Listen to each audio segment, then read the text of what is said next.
esta gestión, también con los productores de nuestra provincia. Y de la producción vamos a pasar al ámbito sindical, digamos, y judicial también, ¿por qué no?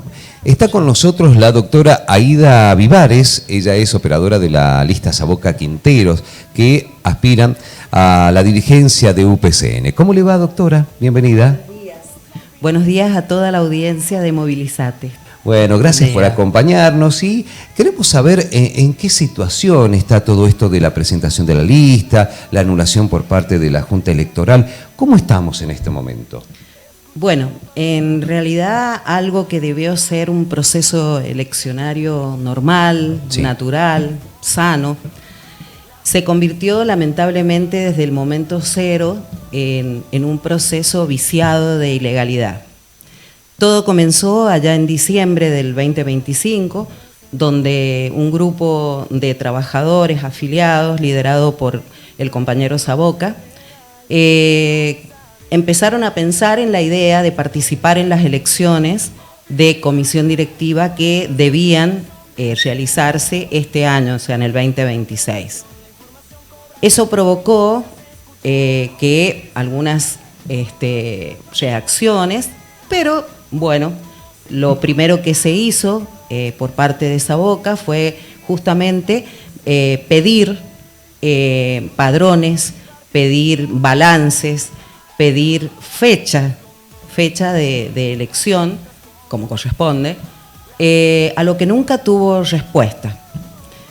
En enero del año 2026, en Buenos Aires, se hace una publicación, allá por el 5 de enero, una publicación en un diario Clarín, donde se llamaba a elecciones nacionales de UPCN, porque UPCN es un sindicato nacional. Un edicto ahí en el diario. Un edicto, sí, pero un edicto que le faltaba lo que la ley prevé, que es fecha y lugar de... le faltaban los lugares de votación y el fundamento del adelantamiento, porque ese edicto planteaba que las elecciones, en vez de ser en junio, como había sido hace 4 años, iban a ser el 9 de abril. Después, en el boletín oficial, desdoblado, hacen otro edicto donde ahí sí colocan lo que es fecha y lugar de votación y siguen sin poner los fundamentos del adelantamiento. Imagínense que boletín oficial en Buenos Aires, diario Clarín, era imposible que alguien de acá de San Juan pudiera saber, conocer de todo esto. En el mes de enero precisamente, a quien es hoy la conducción de UPCN se le hace una entrevista donde se le consulta precisamente la fecha de las elecciones. Él dice que no conocía, cuando él es miembro del Consejo Nacional, es decir, que en todo momento supo el adelantamiento y la publicación del 5 de enero. Recién el 2 de febrero a Saboca se le comunica que las elecciones eran el 9 de abril. Con el agravante... Con nada de tiempo. No, y con el agravante que ya en enero la conducción actual de UPCN había elegido la Junta Electoral, había designado la Junta Electoral acá en la provincia.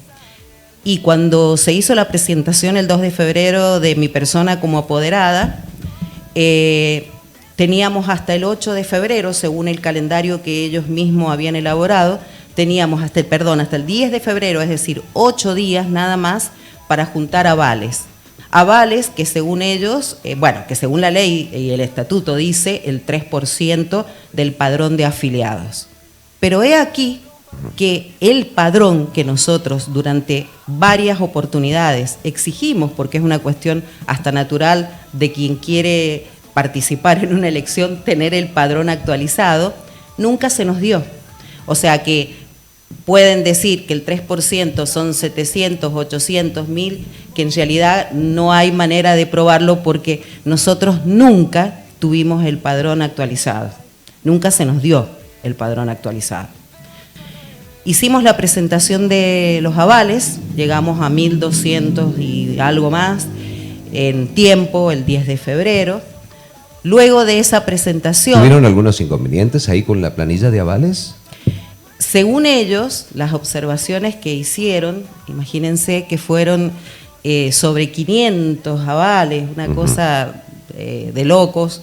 Decían que unas personas no eran afiliadas, que otras personas habían falsificado firmas, pero lo que no se dijo fue que yo me apersoné en los días que teníamos para hacer observaciones a la Junta Electoral y yo hice en muy poco tiempo, porque nos daban estricto el tiempo, imagínense que eran 5.000 y algo de avales que ellos habían presentado, yo detecté también planillas que aparentemente estaban falsificadas, varias planillas que no tenían... Estamos hablando de las de ellos. De las de ellos. Sí, sí. Planillas que no tenían en la parte superior la lista a la que las personas firmaban. Como el membrete, digamos. Claro, no, es que hay una obligación Ajá. de colocar en la planilla, en la parte superior, a qué lista pertenece para ¿Y qué que se la está gente... firmando? ¿Qué se Claro, está... porque si no la gente... Bueno, todo tipo de observaciones, inclusive es que yo las hice por escrito, que esas no salieron a la luz, no salieron inclusive al conocimiento del público en general. Fue muy corto el tiempo, fueron 3 horas que nos dieron para poder revisar todas las planillas, con el agravante que cada vez que nosotros nos hacíamos presente para alguna cuestión dentro de la Junta Electoral, éramos rodeados de guardaespaldas, de gente de seguridad, gente desconocida, que nos vigilaba. Es más, ¿se sintió insegura? Sí, muchas veces, pero como perseguida. no... Sí, puede ser también perseguida, pero como, a ver, yo creo que cuando uno tiene la conciencia tranquila y está segura de que lo que está haciendo está dentro de lo que es la ley, no tiene por qué tener miedo. Lo que sí, bueno, parece que el miedo no estaba de nuestro lado, sino al revés, del otro lado. Algo que también es justamente es la pregunta que le iba a hacer, porque digo, a ver, una persona con tantos años en un gremio, teniendo el poder que uno presume que lo tiene, ¿por qué menoscabar el trabajo de una lista que quizás le puede hacer mella o no, pero no dejarlo participar? ¿Por qué piensa usted que es este accionar? Sí, yo creo que es hasta ilógico, porque si yo tengo todo el apoyo, tengo todos los avales, la cantidad de avales, todo el apoyo de los afiliados, no entiendo por qué tener miedo, al contrario, ir a una elección ratificaría ese poder, claro, no sé si poder, pero ese apoyo a una gestión de 41 años, que ya es bastante tiempo. Yo la verdad que no entiendo inclusive el accionar posterior inclusive, porque a nosotros nos notificaron de que la lista no se oficializaba. Nosotros hicimos recursos a la Junta Electoral Nacional, que dicho sea de paso, este fin de semana en todos los medios salió que nos habían rechazado ese recurso. Justamente la conducción en todos los medios salió diciendo, y nosotros hasta el día de hoy no hemos sido notificados de ese rechazo. Entonces nos damos cuenta, y es una cuestión hasta obvia, y que ellos tienen la información, ellos tienen los medios, ellos tienen todo para saber inclusive antes que nosotros, como corresponde, las cosas que van surgiendo, ya sea de la Junta Electoral Provincial o de la Junta Electoral Nacional. Bien, ¿han solicitado ustedes esta información que me habla y que dice que no han sido? Es que nosotros no tenemos que solicitarlas. Ellos tienen la obligación, porque nosotros tenemos constituido domicilio legal, tienen la obligación de notificarnos, y mucho más antes de que salga en los medios, porque se denotaría una ilegalidad manifiesta con todo esto. Bueno, entonces es ilegal lo que están haciendo, o sea, según lo que usted manifiesta. Todo el proceso ha estado viciado hasta el día de hoy. O sea, usted muy bien dijo recién cuál sería el miedo. Estamos viviendo un siglo XXI donde venimos justamente de grandes luchas para conseguir la democracia que en el siglo anterior se consiguió. Y es como que hay sectores que todavía viven su lugar, su gestión como monarquías o como empresas familiares o como nada de lo que tiene que ver con una institución sindical, que dicho sea de paso, nuestra ley madre, dentro de lo que son las asociaciones sindicales, la 23551, y la ley 23551, el primer artículo de la ley garantiza la libertad sindical. Y el artículo 47, dice que quien se encuentre obstruido en esto de la libertad sindical va a ser sancionado. Se podrá presentar inclusive por parte del afectado amparos, que eso es el paso siguiente que nosotros vamos a hacer. Justamente, ¿cómo es? Porque va a aparecer esa notificación seguramente, porque el río suena es porque agua trae. Entonces va a aparecer esa notificación y ustedes cómo van a proseguir. Nosotros vamos a presentar, ya hemos presentado un amparo al Ministerio de Trabajo de la Nación, pero la idea es presentar un amparo a la Justicia Federal. Nosotros estamos hablando, nosotros no hablamos de cuestiones personales, a diferencia del otro sector que ensucia a compañeros con publicaciones en redes, acusando a personas de delitos sin pruebas, que eso es muy grave.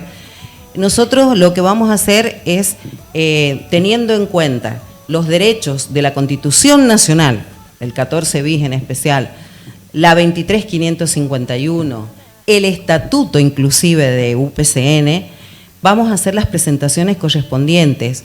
Yo voy a citar una frase de alguien muy conocido acá en San Juan que dice que no hay que almorzarse la cena. Esto todavía no termina, o sea que se queden tranquilos los afiliados de UPCN, que nosotros todavía seguimos luchando porque ellos puedan elegir libremente las autoridades del sindicato como corresponde. Porque si hay alguien que es dueño del sindicato, son los afiliados. Entonces ellos tienen que tener la libertad sindical de poder elegir libremente quién quiere que esté dirigiendo lo que es hoy el sindicato más grande de San Juan. ¿Y cómo van a hacer con el tema de los tiempos? Porque sigue fijada la fecha para el 9 de abril. Y sí, estamos corriendo contra el tiempo. ¿No? Y respuestas que no dependen de ustedes también. No, claro. No dependen de nosotros, pero bueno, confiamos totalmente en la justicia. Los amparos tienen que ser respondidos en un tiempo mínimo, en un plazo mínimo. Entonces, bueno, nada, confiar en que hemos hecho las cosas bien, que nuestra intención no tiene nada que ver con todo lo que se dice, con todo lo que trata de ensuciar nuestro accionar. Somos simplemente una nueva generación de trabajadores que quiere volver a lo que el sindicato debe ser, que es el principio fundamental, que es la defensa de los derechos de los trabajadores. Aida hablaba recién de acusaciones falsas. Han dicho que, bueno, no es honesto el candidato y demás. ¿Han recibido ustedes alguna denuncia formal? Sí, denuncia formal hay, pero también sabemos que quien denuncia tiene la carga de la prueba, o sea, hay que probar todo lo que se dice, porque yo puedo decir que tal persona asesinó a otra y salir y difundirlo afectando su honor sin que yo todavía tenga prueba. Claro. Medios, pero no, es más, fíjese que le voy a contar que este fin de semana, curiosamente, sí, el Día de la Mujer fue el domingo. Sí. Bueno, a partir del domingo empiezan a aparecer publicaciones en los estados, inclusive de los miembros de comisión directiva de UPCN, contra una afiliada que es parte de nuestra lista, con foto, diciendo de que es una estafadora, que ella falsifica los avales.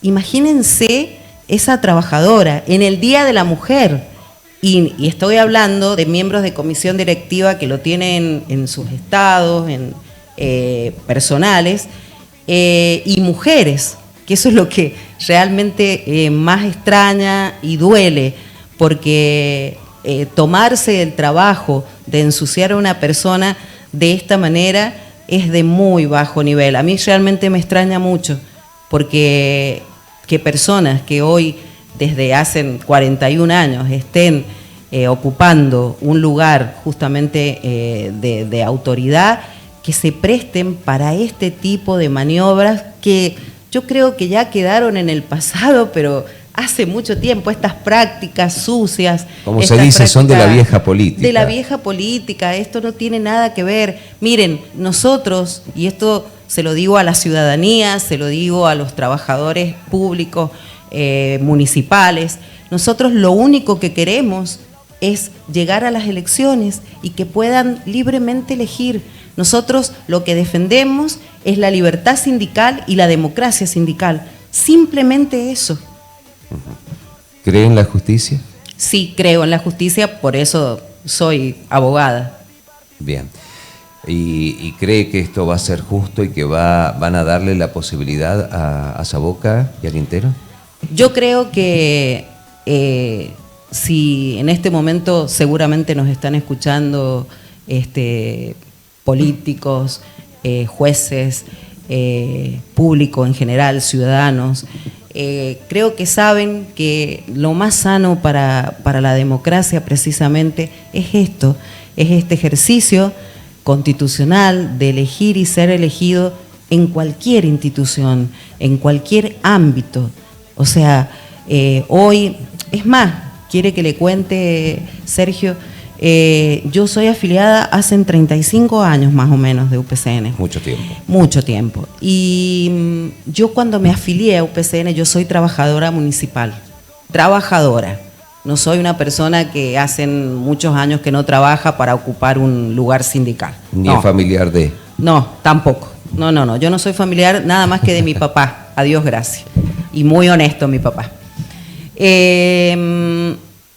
Yo me afilié a UPCN en ese momento, porque UPCN, vamos a hacer un poquito de historia, en ese momento peleaba por lo que era la libertad sindical de los trabajadores municipales.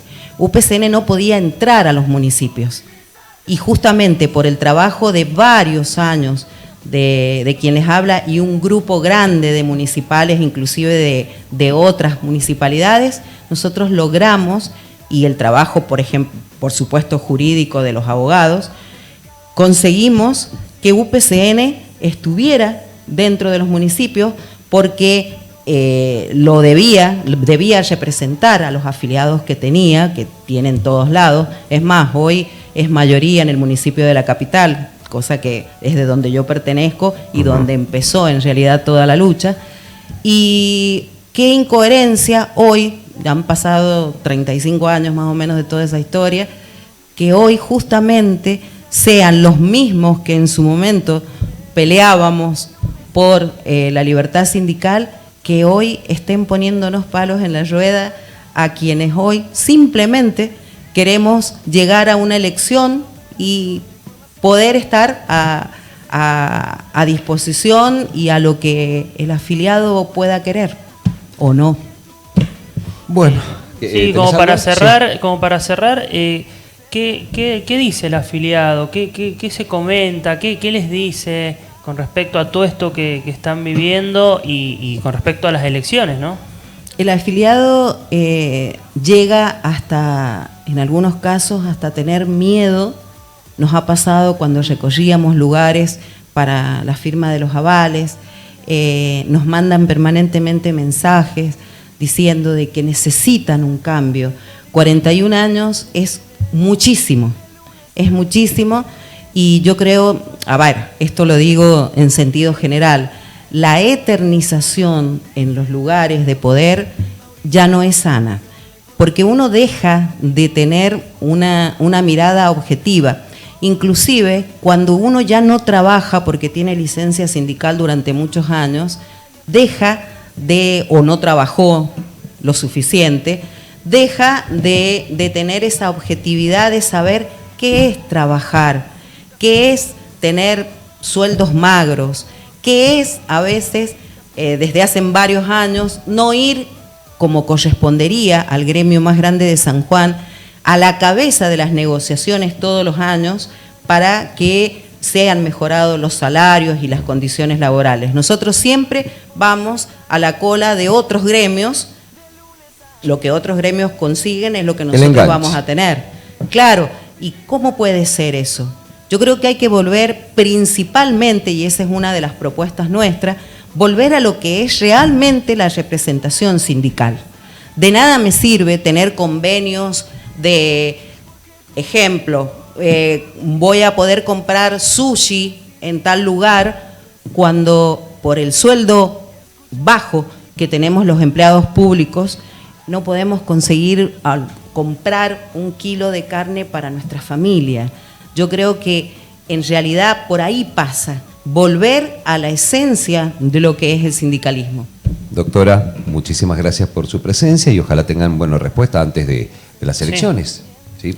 Y que los dejen participar. Es la idea, yo creo, la idea que tienen todos los argentinos, ¿no? De la democracia y su ejercicio. Sí, la verdad que ojalá decirles a los afiliados, a los trabajadores públicos que no pierdan la esperanza, que puede haber sindicatos que realmente vuelvan a representar a los trabajadores sin tener que estar mezclado con el político de turno o el partido que gobierne la provincia en su momento. Hay esperanza y nosotros la esperanza la tenemos puesta en la justicia. Gracias nuevamente. Gracias a